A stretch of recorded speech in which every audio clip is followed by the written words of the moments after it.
మనం ఎంత మంచి వాళ్ళమైనా సరే మనకు అపకారం చేసేవాళ్ళు లోకంలో ఉంటారండి. నిష్కారణంగా అపకారం చేస్తారండి. నేను వాళ్ళకి ఏం చేయలేదు, అనవసరంగా వాడు నా గురించి దుష్ప్రచారం చేస్తున్నాడు అంటాం కదా. ఇవాళ ఫేస్బుక్లు వీడియోలు వచ్చాక జరుగుతున్నది ఇదేనమ్మా. మనం ఏ అపకారము చేయకపోయినా సరే మన గురించి దుష్ప్రచారం చేస్తారు. ఎందుకని? మనకింత వైభవం పట్టడం వారికి ఇష్టం లేదు. దానికి మనం ఏం చేస్తాం? ఇక్కడ మనం ఏం చేస్తాం? దానికి చెబుతున్నాడు, ఊరక సజ్జనుండు ఒదిగియుండిననైన దురాత్మకుండు నిష్కారణమోర్వలేక అపకారము చేయుటవాని విద్యగా. ఊరక సజ్జనుండు ఒదిగియుండిననైన దురాత్మకుండు నిష్కారణమోర్వలేక అపకారము చేయుటవాని విద్యగా. చీరెలు నురుటంకములు చేసెడివైనను, చీరెలు నురుటంకములు చేసెడివైనను పెట్టెనుండగా చేరి చినింగి పోగొరుకు చిమ్మటకు ఏమి ఫలంబు భాస్కరా. చేరి చినింగి పోగొరుకు చిమ్మటకు ఏమి ఫలంబు భాస్కరా. నేత పని వారికి బాగా అర్థమయ్యే ఉదాహరణ.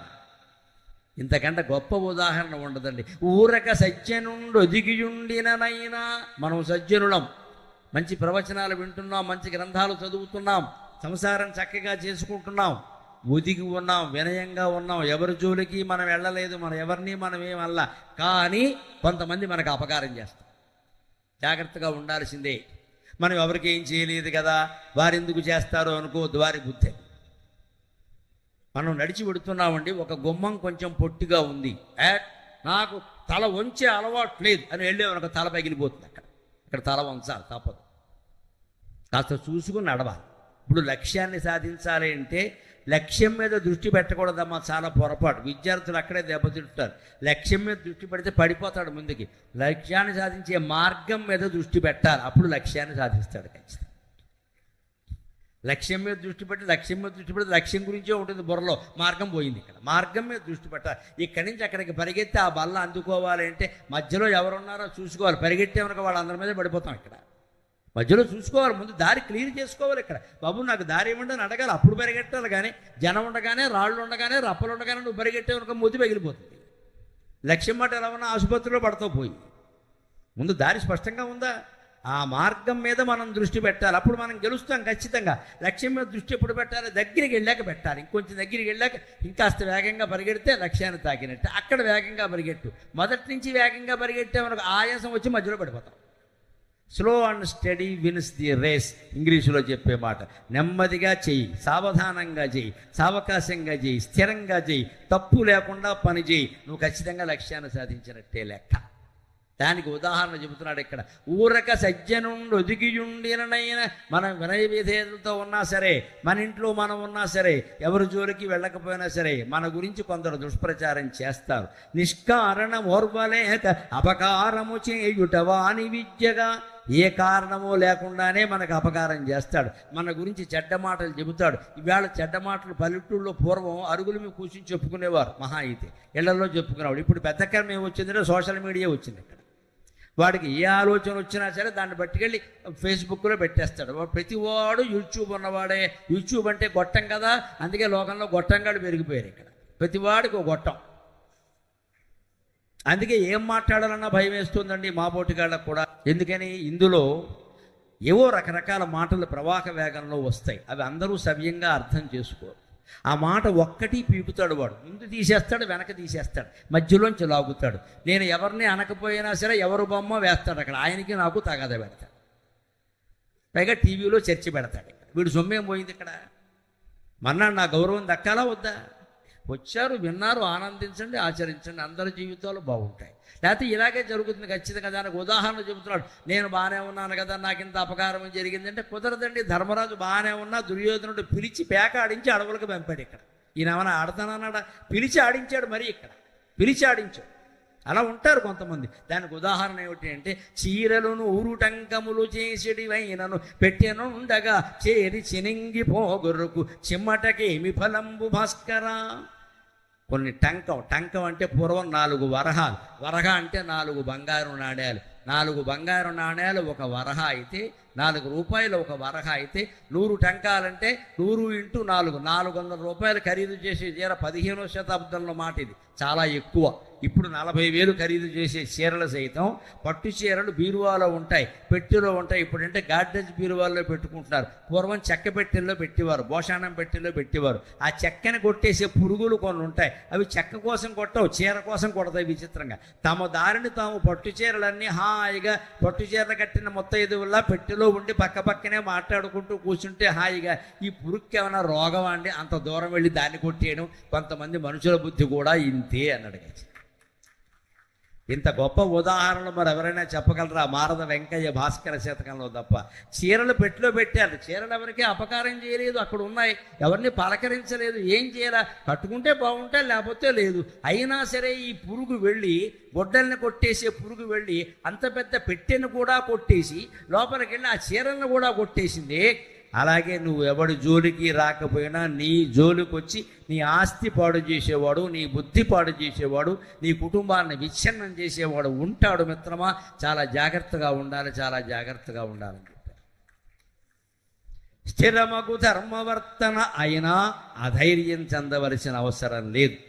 ఈ ఫేస్బుక్ల్లో కానీ యూట్యూబుల్లో కానీ ఇతరత్ర కానీ మన బంధువులు కానీ మిత్రులు కానీ శత్రువులు కానీ ఎవరు ఏం పెట్టుకున్నా మనం చెదిరిపోని ధైర్యంతో ఉండాలి, లేకపోతే లోకంలో బతకలేం. వాళ్ళు ఇదన్నారు వీళ్ళు అదన్నారని సైబర్ నేరాల్లోనూ వెళ్ళి చెప్పేవనుకో పోలీసులు కూడా చచ్చిపోతున్నారు. ఇవన్నీ చూడలేక ఎన్ని పట్టుకుంటామండి. ఇవన్నీ నేను ఆ సోషల్ మీడియాకి పెద్ద మంది ఏమిటంటే విరుగుడు, ఎక్కడిదక్కడ వదిలేయడమే, ఆ విషయాన్ని అక్కడ వదిలేయడం. మరీ ప్రమాదకరమైతే తప్ప వదిలేయడం మంచిది. ఉపేక్ష అంటారు దాన్ని. ఉపేక్షిస్తే అదే పోతుంది. ఎవడు చూస్తాడో వీడు, ఎవడికి తెలుసు ఆ వీడియో పెట్టిన ఆవిడో పెట్టినాయనో ఎంతమందికి తెలుసు? మనం కొన్ని కోట్ల మందికి తెలుసు. మనం మాట చెబితే 1,000,000 మంది వింటారు. ఇవాళ వీడు పెడితే 10 మంది కూడా వినరు. వాడు ఏం పెట్టుకుంటే మనకేమండి, వాడు మనకి సర్టిఫికెట్ ఇవ్వాలా అనడానికి కూడా భాస్కర శతకమే ఉదాహరణ. స్థిరతర ధర్మవర్తన. ఎప్పుడూ లోకంలో ధర్మానికి ఉండే గౌరవం అధర్మానికి ఉండదండి. అధర్మం తాత్కాలికంగా నెగ్గుతుంది, కానీ ధర్మమే శాశ్వతంగా నెగ్గుతుంది. స్థిరతర ధర్మవర్తన ప్రసిద్ధికి నెక్కిన వాణిని ఒక్క ముష్కరుడు అతి నీచ వాక్యముల కాదని పల్కిన అమ్మహత్పుడు కొరత వహింపడెయ్యడ. అమ్మహత్పుడును కొరత వహింపడెయ్యడ. అకుంఠితమైన సుధాపయోధిలో అరుగుచు, అకుంఠితమైన సుధాపయోధిలో నరుగుచు కాకి రెట్ట ఇడినంతన మాత్రమ ఏమి గొరంత భాస్కరా. నరుగుచు కాకి రెట్ట ఇడినంతన మాత్రమ ఏమి గొరంత భాస్కరా. అకుంఠితమైన సుధాపయోధిలో నరుగుచు కాకి రెట్టనిడినంతన మాత్రన ఏమి కొరంత భాస్కరా. కాకి రెట్ట ఇడినంతన ఏమి కొరంత భాస్కరా అని మంచి ఉదాహరణ. మంచి మనిషి అంటే పాల సముద్రం లాంటి వాట. వాడిని తిట్టేవాడు ఎవడు అంటే కాకిరెట్ట లాంటి వాట. వాడిని పట్టించుకోవాల్సిన పని లేదు. సముద్రంలో కాకిరెట్ట పడితే ఏమైనా ఉంటుందా? అంత పెద్ద సముద్రంలో ఈ కాకిరెట్ట ఎంత అండి, ఎప్పుడో కరిగిపోయింది. అలాగ మనం మహాసముద్రంలా ఉండగలిగితే, గుండె నిండుగా మేరు పర్వతంలా నిలబడగలిగితే ఎవడు ఎన్ని వాగినా మనకి దాని గురించిన ఆలోచన ఏం లేదు. స్థిరతర ధర్మవర్తన ప్రసిద్ధికి నెక్కిన వారిని. మన ప్రవర్తన మంచిదా కాదా, మనం ధర్మంగా ఉంటున్నావా లేదా, మనం సత్యమే చెబుతున్నావా లేదా, అదే లెక్క. ఎవరేమంటారు అనే వ్యాఖ్యానాలకి ఎక్కువ అవకాశం ఇవ్వద్దు. అంటే దయచేసి అందరూ అలవాటు చేసుకోవలసింది, ఈ యూట్యూబ్లు చూసేటప్పుడు ఆ ప్రోగ్రాం చూడండి, కింద కామెంట్లు చూడకండి అనవసరంగా. కామెంట్లన్నీ రకరకాలుగా పెడతాడు. అసలు చాలామంది చూడకుండా కామెంట్లు పెడతారు. ఇంకోటి కూడా కామెంట్లు పెట్టే వాళ్ళ లక్షణం ఏమిటో తెలుసా? మొదటివాడు ఏం పెడితే అందరూ అదే పెడతారు. ఇదో దప్పండి, అది చూడరు ఎవడో పూర్తిగా. మొదటివాడు ఇది ఏదో బాగులేదని అంటే బాగులేదని పెడతారు. వీడు కూడా అంత దరిద్రులు ఉన్నారు ఇక్కడ. ఈ కామెంట్లన్నీ మనం నమ్మాలా? అంటే వీడికి కామెంట్ పెట్టాలని ఉంది ఇక్కడ, లేకపోతే మన పేరు అందరికీ తెలియదు కదా, అందుకని పెట్టాలి. మనకి వీడియో చూసే ఓపిక లేదు, పెట్టేస్తాడు ఇక్కడ. వెనక కొన్ని పెళ్ళిళ్ళలో పంక్తులు ఉండేవాడిని, భోజనాలు పెడతారు కదా, సంతర్పణ పంక్తులు. ఆ కొన్ని వర్గాల్లో నిబంధన ఒక సంప్రదాయం ఉండేది. మొదటివాడు వేయమంటే అందరికీ వేస్తారు, మొదటివాడు వద్దంటే మొత్తం సొడ్డే. అలా ఉండేవి. ఇది పేరు చెప్తే బాగుండదు కానీ కొన్ని పంక్తులు ఉండేవాళ్ళ. సంతర్పణ బంతి అంటారు. మొదటి వాడు బూరుకు పట్టుకొచ్చారు అనుకో, బూరు కావాలా, వీడు కనుక వేయమంటే అందరికి వేసుకుంటూ వెళ్ళిపోతారు, వీడు కనుక వద్దంటే అందరికీ సొడ్డే అయిపోయింది. అందుకే వాడు తెలివిగా ఏం చేశారంటే మొదట కాస్త కాతిగా తిండి పుస్తున్న వాడిని కూర్చోబెట్టాం. మరి వాడు వద్దంటే అందరికి వేయం, వాడు కావాలంటే వాడికి వేస్తారు, అందరికి వేసుకుంటూ వెళ్ళి ఎవరు వద్దన్నారో అక్కడ మానేస్తారు. ఎవడన్నా మధ్యలో వద్దంటే వాడి దగ్గర మానేసి వెనక్కి వెళ్ళిపోతారు. అంటే ఈ వడ్డించేవాడికి కావాలనేవాడికి అంటే వడ్డించే వద్దనేవాడే ఇష్టం అన్నమాట, వాడి బుద్ధి. అలాగా కామెంట్లు సోషల్ మీడియాలో ఎలా ఉంటాయంటే మొదటి కామెంట్ చూస్తాడు, వీడియో చూడ వేడు ఊరికే అలా వేలుతో నొక్కుతాడు, మొదటి కామెంట్ చూస్తాడు, నిజమే నువ్వు చెప్పిందండి, వీడు వినలేదు దాన్ని, అసలు వీడికి ఏం తెలియదు అది. అప్పుడు ఈ కామెంట్లు మనం పట్టించుకోవాలో ఆలోచించండి. ఇక్కడ సముద్రంలో కాకిరెట్ట, మిత్రమా నువ్వు మహాపురుషుడివై మహత్తరమైన స్త్రీ మహారాణివై యోగ్యురాలివై అయిన స్త్రీవై మహత్తరమైన కీర్తితో నువ్వు ఉంటే నిన్ను గురించి వ్యధ వ్యాఖ్యానాలు చేసే కాకిరెట్టల గురించి నువ్వు పట్టించుకోవాల్సిన పనిలా అని మారద వెంకయ్య ధైర్యాన్ని నూరిపోస్తున్నాడు సజ్జనులందరికీ కూడా. సుధాపయోధిలో అరుగుచు కాకిరెట్ట ఇడినంతన ఏమి కొరంత భాస్కర. పైగా కాకి ఎక్కడ పెడుతున్నారు? పాల సముద్రం మీద ఎడుతున్నారు. పాల సముద్రం ఎక్కడ, ఈ కాకి ఎక్కడ? అందులో రెట్ట వేసింది. ఈ కాకిరెట్ట కారణంగా పాలన్నీ ఏమైనా పాడైపోయా? అందుకే మనం మంచి వాళ్ళమైనప్పుడు ఎదుటి వాళ్ళు చేసే విమర్శ సముద్రంలో కాకిరెట్టతో సమానం, మనం దాన్ని పట్టించుకోవలసిన అవసరం లేదు అని చెబుతున్నాడు ఖచ్చితంగా. ఇంకొక మాట, ఎప్పుడూ లోకంలో భగవంతుడు ధర్మానికి ఇచ్చిన ప్రాధాన్యం అధర్మానికి ఇవ్వడు. ఇందాకే మనం చెప్పుకున్న ఉదాహరణ, కౌరవ సైన్యంలో సైన్యం ఎక్కువ, పాండవ సైన్యంలో తక్కువ. కానీ భగవంతుడు ఎక్కడ ఉన్నాడండి? పాండవ సైన్యంలో ఉన్నాడు, అర్జునుడి సారథిగా ఉన్నాడు. మీరు చుట్టం కాబట్టి ఉన్నాడు అనుకోవద్దు పొరపాటు. పాండవులు ఎంత చుట్టాలో కౌరవులు కూడా అంతే చుట్టాలి కృష్ణ పరమాత్మకి. అర్జునుడు స్వయంగా చెల్లెలి మొగుడు, దుర్యోధనుడు ఏం తక్కువడు కాదండి, వియ్యంకుడు. కృష్ణుడు కొడుకు సాంబుడు అనే ఆయనకి దుర్యోధనుడు కూతురు లక్ష్మణ అనే అమ్మాయినిచ్చి పెళ్లి చేశారు. దుర్యోధనుడు కృష్ణుడు ఇద్దరు వియ్యంకుడు స్వయంగా. అంటే బావమరిది బంధువైతే వియ్యంకుడు బంధువు కాదా? అందుకే కృష్ణరాయబారంలో తిరుపతి వెంకట కవుల నాటకాల్లో దుర్యోధనుడు అంటాడు, బంధుత్వం మనకేమి కొద్దియో గొప్ప, నాకునో అది లేకపోలేదు అంటాడు. అర్జునుడికి బంధువు అనుకోగల, నాకు బంధువే కృష్ణుడు. బంధుత్వాన్ని బట్టి సాయం చేయలేదంటే పరమాత్మ ఎప్పుడు అలా సాయం చేయడు. పాండవులది ధర్మం కాబట్టి సాయం చేశాడమ్మా. ఒక్క రూపాయి కిరాయి అడగకుండా కనీసం ఈ అర్జునుడు అనే పెద్ద మనిషి 2 ఇడ్లీ టీ కూడా ఇవ్వలేదండి కృష్ణుడికి. కనీసం సారథ్యం చేసిన డ్రైవర్ని అడగాలి కదా, ఎప్పుడూ అడగలేదు. యుద్ధం చేయడం, వెళ్ళిపోవడం, ఈయన గుర్రాలన్నీ కడుక్కుంటూ కూర్చోవడం. ఇక్కడ సారథి పని 18 రోజులు ఒక డ్రైవర్ చేసే పని అఖిలాండ కోటి బ్రహ్మాండ నాయకుడు అయిన కృష్ణ పరమాత్మ ఎందుకు చేశారండి? ధర్మరక్షణ కోసం, ధర్మరక్షణ కోసం. అది శ్రీకృష్ణ పరమాత్మ అంటే ధర్మరక్షణ ఆయనకు కావాలి. నీ స్వధర్మం నువ్వు చేయవయ్యా. పైగా ఈ 18 రోజులే ఆయనను సారథ్యం చేశాడు. మళ్ళీ ఎప్పుడైనా తర్వాత అర్జునుడు పిలిస్తే మీ డ్రైవర్ లేడా అని అడిగాడు. పిలవడం ఇంక రాడు. అలాగా ఆయన శాశ్వతంగా డ్రైవర్ కాదు. ఆయన యుద్ధంలో సారథ్యం కృష్ణ పరమాత్మ లేకపోతే భీష్మ పతనం లేదు, ద్రోణవధ లేదు, కర్ణవధ లేదు, దుర్యోధన వధ లేదు, ఏదీ లేదు. వాళ్ళందరూ ఇప్పుడు సూరత్ ప్రవచనంలో కూడా వచ్చి కూర్చునేవాళ్ళు, ఇక్కడ బతికే ఉండేవాళ్ళు వాళ్ళందరూ.